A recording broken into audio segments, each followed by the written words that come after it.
Sebenarnya jam kerjanya Kades itu jam berapa sih, Pak? Nggak jelas.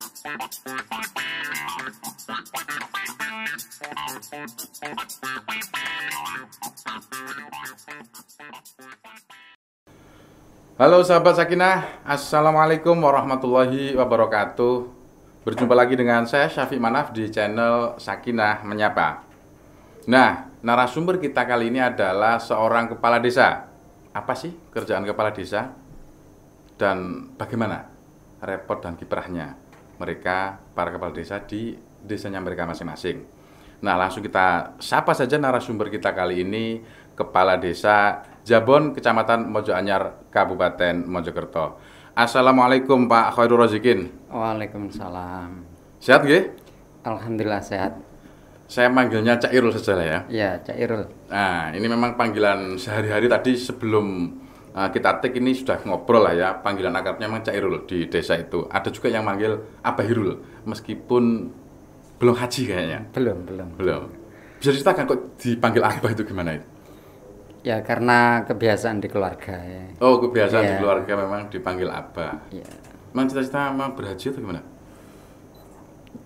Haji itu nggak boleh cita-cita. Sebetulnya harus wajib kan? Karena belum mampu belum Oke, luar biasa ini. Artinya sebuah pandangan baru bahwa haji itu wajib, tidak boleh dijadikan cita-cita. Iya. Oke, Cak Irul, ini sudah berapa lama jadi kepala desa ini? Kurang lebih 8 tahun. Ya, 2 periode. Satu periode itu 6 tahun. Kemudian periode kedua ini sudah berjalan 2 tahun. 8 tahun jadi kepala desa. Iya. Dulu memang awalnya apa yang mendorong menjadi kepala desa ini?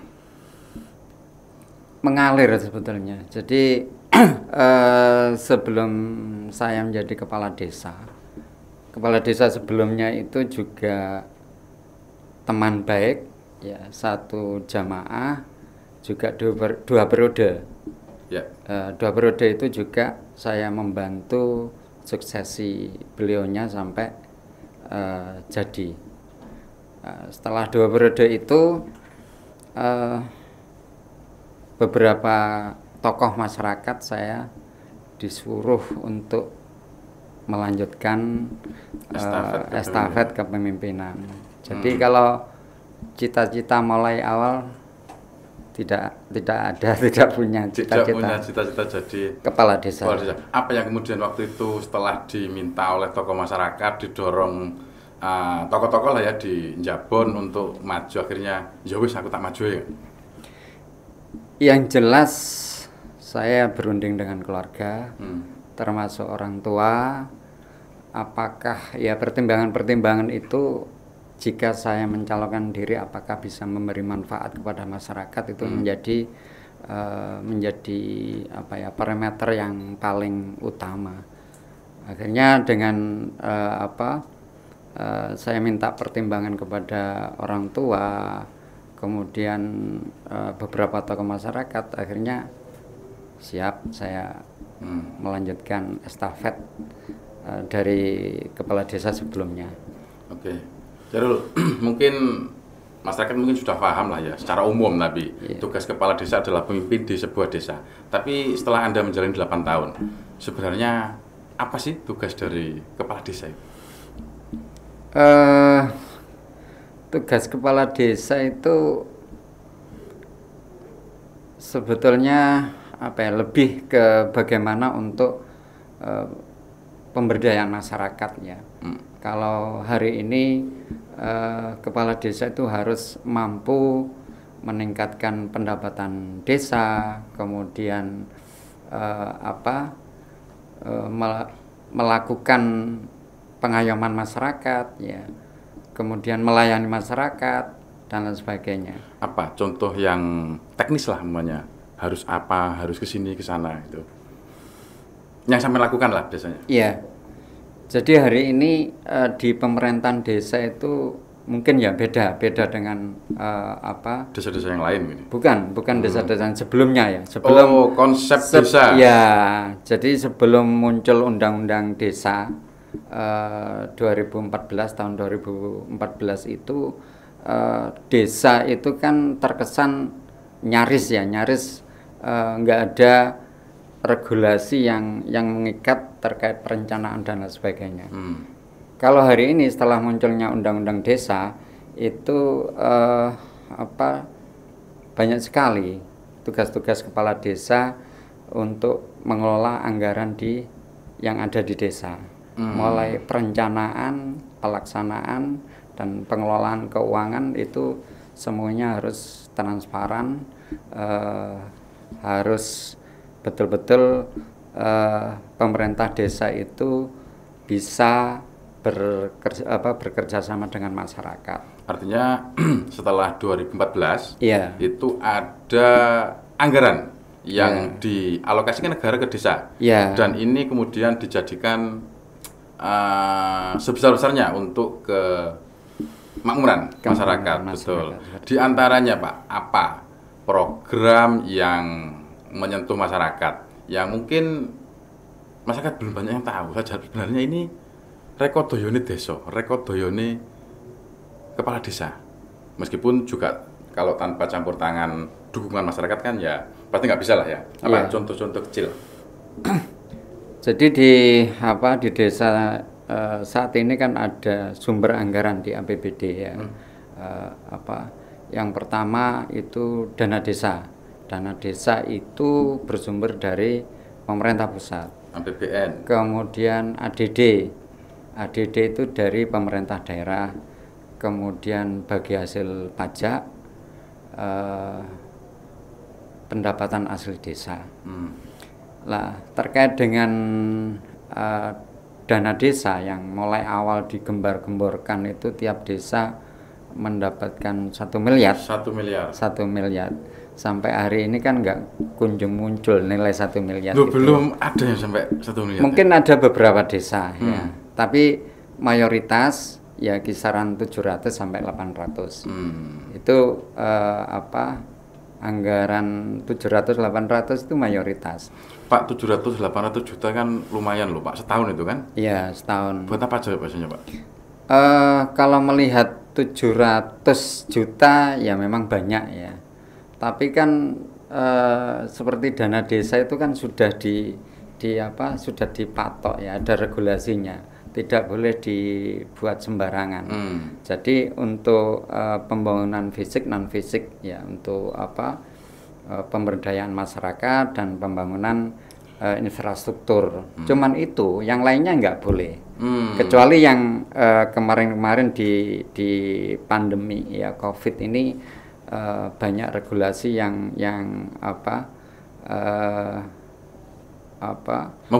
membolehkan untuk seperti BLT, penanganan COVID dan lain sebagainya. Jadi setiap tahun dana desa itu dikucurkan di desa itu juga diiringi dengan regulasi untuk bagaimana mengatur dana desa itu tersebut. Peruntukannya untuk apa saja. Pak, dengan naiknya anggaran yang dikelola desa, katakan oke lah 700-800 juta, ini kemudian diikuti regulasi yang hanya 3 atau 4 bidang tadi ya. Terus gimana Pak ngelolanya untuk kemakmuran, untuk kesejahteraan masyarakat itu Pak? Kalau kita keinginan untuk mensejahterakan masyarakat yang signifikan itu ya sulit sekali ya, karena dana 700 juta itu jika diperuntukkan untuk peningkatan ekonomi itu tidak cukup, karena 700 juta sudah dibagi dengan infrastruktur dan lain sebagainya. Sedangkan kebutuhan di masyarakat itu ya banyak sekali ya. Karena untuk meningkatkan kesejahteraan masyarakat itu tidak terlepas dengan aktivitas kegiatan ekonomi atau membangkitkan sentra-sentra produktif ya, untuk bagaimana masyarakat bisa beraktivitas secara ekonomi. Lah, itu 700 juta itu belum cukup mampu, karena yang kedua, masyarakat itu hari ini masih melihat ya, yang paling penting adalah pembenahan infrastruktur seperti kerusakan jalan dan sebagainya yang paling dilihat. Sehingga untuk meningkatkan ekonomi terkait pemberdayaan dan masyarakat itu seakan-akan ini masih menjadi nomor 2, lebih utama di infrastruktur. Di infrastruktur, artinya tidak hanya pemerintah yang kemudian memang mengalokasikan ke infrastruktur, tapi juga masyarakat memang berharap infrastruktur seperti jalan ataupun saluran air itu ya yang memang didahulukan. Oke Pak Kades, untuk jadi lurah itu apa syarat-syaratnya, atau ada pendidikan tertentu yang minimal atau apa sih syaratnya? Kalau syaratnya minimal SMP kayaknya. Minimal saya lupa ya SMP. Tapi dengan Perbub yang sekarang hadir di Kabupaten Mojokerto itu kan banyak sekali yang mengatur terkait dengan bagaimana ketika Pilkades. Ya. Jika contoh jika calon itu lebih dari 5 itu maka dilakukan seleksi untuk rankingan dengan ada beberapa penilaian. Jadi faktor pendidikan, kemudian usia, masa bakti di pemerintahan itu menjadi penilaian tersendiri. Jadi variabelnya banyaklah untuk bagaimana menjadi kepala desa. Cairul, bahwa saya ini ya kalau di desa saya itu kadang ada tetangga, ada bahkan juga saudara-saudara saya lah, itu kadang-kadang malam-malam habis maghrib itu bilang tanah lurah sih njaluk surat soalnya iki butuh mau melahirkan, iki butuh apa. Kadang-kadang juga habis isya. Sebenarnya jam kerjanya Kades itu jam berapa sih Pak? Nggak jelas jam kerjanya ya, nggak jelas. Gimana itu Pak? Jadi saya bilang nggak jelas itu kalau siang lebih banyak lah melayani pelayanan administrasi di kantor. Tapi di luar kantor, di rumah ya masih banyak sekali masyarakat yang datang minta pelayanan, termasuk minta surat dan lain sebagainya, karena siangnya mungkin sibuk kerja, nggak ada yang mewakili untuk mengurus surat dan sebagainya, bisanya malam, akhirnya datang malam untuk dibantu administrasi surat menyurat itu. Ketika minta tolong yang lainnya ya memang ya mau nggak mau kepala desa ya harus melayani, apakah itu ada warga yang sakit minta tolong diantar atau bagaimana, kita harus merespon jam berapapun. Iya, jam berapapun. Contohnya kemarin ya di masa pandemi ya, bulan berapa kemarin yang gencar-gencarnya itu? Juli Agustus. Iya. Itu saya sendiri ya, karena mungkin di ambulan di puskesmas itu juga melayani desa-desa lain, ada warga yang posisinya sudah nggak kuat, butuh dibawa ke puskesmas ke rumah sakit. Ya mau nggak mau saya harus mengantar. Pakai mobil pribadi. Padahal ya waktu itu sebetulnya saya kondisi juga sedang sakit. Luar biasa. Ya, tapi kita nggak mikir seperti itulah. Yang penting semuanya bisa berjalan dengan baik, itu aja. Masalah urusan lain-lain urusan pengairan. Jadi jam kerja tidak jelas, bisa jadi 24 jam. Kadang-kadang juga gak ngurus. Artinya aku sedang sakit, tapi wargaku ada yang lebih sakit dan tidak punya fasilitas. Nggak nyesel jadi Kades kemudian? Dinikmati aja saya kira. Dinikmati? Iya. Nyesel kan nggak boleh ya. Gitu ya. Dinikmati. Nah, Cairul, tadi dari kita ngobrol kan mungkin juga sudah banyak yang tahu ya, terutama warga Desa Njabon, bahwa Cairul ini adalah seorang pengusaha makanan ringan. Nah itu apa Cairul di antara produknya Cairul? Yang produk sendiri cuman Keceput Panjang. Keceput Panjang. Ya, itu saya produksi sebelum menjadi kepala desa.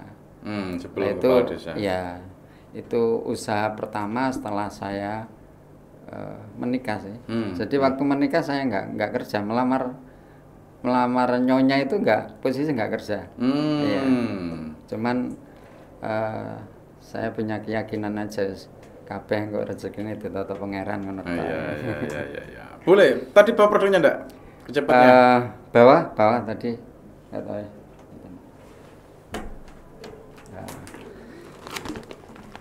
Oh iya. Saya tadi ini bawa 2. Oke. Ini produksi mulai awal Menikah?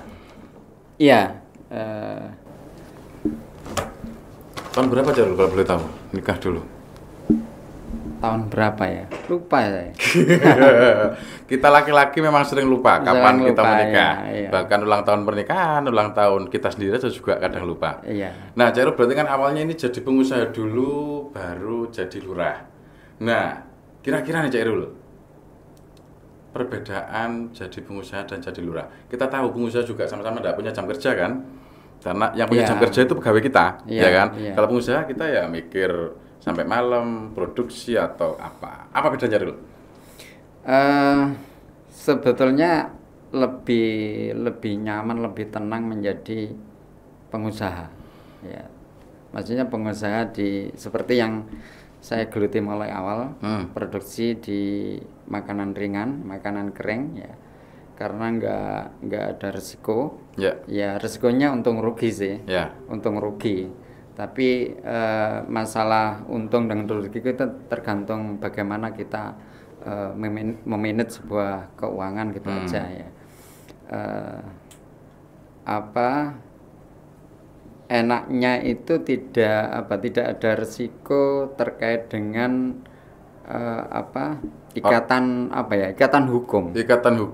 Karena kalau kepala desa itu sudah diatur oleh undang-undang atau aturan. Undang-undang ya, sebuah regulasi. Kalau menyalahi kita akan masuk ke ranah hukum.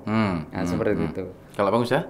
Kalau pengusaha paling ya nek kita salah menghitung akan rugi gitu aja. Tidak ada efek hukum terhadap apa yang kita lakukan. Minim lah ya. Minim lah. Nah, kalau memang lebih enak jadi pengusaha ya, kalau mau pendapatan, lebih banyak mana pendapatannya, jadi lurah atau jadi pengusaha? Kalau kita bicara masalah pendapatan, lebih banyak ke pengusahanya. Lebih banyak ke pengusaha. Iya. Terus kira-kira setelah ini mau akan lanjut lagi jadi kades di periode ketiga karena memang boleh, atau ganti nih nyalek, atau justru nyalon bupati? Bupati itu jauh ya, enggak mimpi kali ya kalau kita bicara masalah bupati. Ini aja kalau kepala desa saya nggak punya pikiran sama sekali, cuman saya ingin konsentrasi periode kedua ini bagaimana saya punya tinggalan yang bisa dinikmati oleh anak cucu. Cita-cita yang mulai awal yang hari ini belum terwujud ya. Bagaimana desa itu bisa kuat secara ekonomi, secara budaya itu ya. Juga secara politik. Jadi kalau ketiganya itu betul-betul bisa dimiliki oleh desa, maka masyarakat itu akan kuat, nggak mudah diintervensi. Ini mulai awal sih, tapi tidak mudah membalikkan telapak tangan, seperti membalikkan telapak tangan ya. Untuk 2022 ya, kebetulan desa juga ingin punya rencana untuk membangun desa wisata. Dan insya Allah akan kita mulai di tahun 2022 ini dengan kita persiapkan lahan, sebetulnya total lahan yang kami siapkan itu kurang lebih 9 hektar. 9 hektar. Iya. Sedangkan insya Allah anggaran yang 2022 ini masih ada, insya Allah masih sekitar 5 miliar, sehingga belum bisa membangun semuanya ya. Oh, membangun apa rencana Chairul? Konsep kita sih awal ya kemarin itu konsep kita itu hutan kota ya. Hutan kota. Jadi bagaimana tempat wisata itu banyak tumbuhan karena di dataran rendah ya, sehingga hawanya dingin, kemudian tumbuhan itu semuanya tanaman produktif seperti buah-buahan dan lain sebagainya. Juga nanti bisa menghasilkan pendapatan desa, dan di dalam hutan kota itu ada spot-spot olahraga, kemudian sentra makanan dan lain sebagainya. Habis berapa itu? Luar biasa kayaknya. Kalau habisnya saya mungkin 25 sampai 30. 25 sampai 30 miliar. Itu dari kalau mana Chairul? Dengan kuota 700 sampai 800 juta. Kita mencari ya, mencari. Karena kalau kita mengandalkan sumber pendapatan desa tidak mungkin. ADD bisa sebetulnya ADD, tapi dengan 1 tahun 700 juta dan 700 juta itu masih dibagi lagi, kayaknya nggak mungkin sampai kiamat. Sampai kiamat nggak mungkin. Paling cuman mimpi aja. Sehingga kita bagaimana bisa mencari sumber-sumber lain yang bisa untuk mewujudkan impian Desa Njabon ini punya wisata yang namanya hutan kota itu. Chairul, sebagai kepala desa 8 tahun, ada enggak pengalaman yang tidak terlupakan? Entah tengah wengi didodok wargani atau apalah yang kira-kira masih terkenang sampai hari ini? Ada. Kenapa Pak Chairul? Iya itu, bengi-bengi didodok. Gimana ceritanya waktu itu? Karena anaknya ketangkep ya. Ketangkep aparat hukum? Kena masalah ya. Sehingga ya mungkin sekitar jam antara jam 1 jam 2 dini hari ya akhirnya kita yang namanya warga ya tetap kita layani, kita bantu sebisa mungkin ya, sebisa mungkin. Itu ya, ini terkait dengan dengan pelayanan masyarakat sih. Kalau terkait dengan teman-teman yang membantu suksesi mulai awal periode pertama dan periode kedua ini, alhamdulillah sampai hari ini masih aktif berkomunikasi, dan saya juga berterima kasih atas supportnya. Tanpa mereka mungkin saya juga nggak bisa apa-apa ya. Itu yang sulit kami lupakan, karena support mereka itu bukan cuma tenaga tapi juga finansial ya, sampai ya kami tidak bisa membalas jasa mereka. Iya, kira-kira pertanyaan terakhir, habis berapa Chairul untuk jadi kepala desa? Kalau habis itu ya, saya itu kan mengalir ya, periode pertama itu karena kita nggak punya angan-angan mulai awal, cita-cita mulai awal ya berangkat nggak mikir punya modal berapa dan lain sebagainya. Yang penting kita punya berangkat niat gitu aja ya. Baik, terus berjalan bersama teman-teman yang yakin mendukung saya, ya sudah berangkat. Malah periode pertama saya cuman punya uang 15 juta. Ya. Yang periode kedua kebetulan ya nggak ada lawannya. Calon tunggal. Sehingga ya ada lawannya, adik saya sendiri. Ya, adik saya sendiri. Sehingga ya Ya berapa ya, nggak ada, paling ya untuk makan, untuk apa, makan tamu-tamu datang, cuman itu aja. Ya, jadi artinya selama ini memang jadi apa ya, sudah jadi pendapat umum lah kira-kira ya, kalau memang jadi kades itu harus ya habis banyak dan harus berbiaya besar. Tapi dari cerita Cairul Khairul Razikin, kades Jabon Kecamatan Mojo Anyar ini ternyata tidak perlu atau kadang-kadang juga tidak harus mengeluarkan sejumlah uang yang besar. Nah, sebenarnya masih banyak yang ingin saya obrolkan, Cak Irul. Nolongsone kepala desa atau apa ya, kira-kira yang masih banyak kayaknya. Akan tapi karena memang waktunya yang membatasi kita, mungkin kita akan ngobrol di lain hari. Baik, sahabat Sakinah, kita akan berjumpa lagi di episode selanjutnya dengan narasumber-narasumber lainnya yang akan memberikan cerita tentang kehidupan mereka, tentang perjuangan mereka, sehingga mereka bisa memberikan inspirasi dan memperluas wawasan kita tentang orang-orang yang ada di sekitar kita. Saya Syafi Manaf, kita ketemu lagi. Wassalamualaikum warahmatullahi wabarakatuh.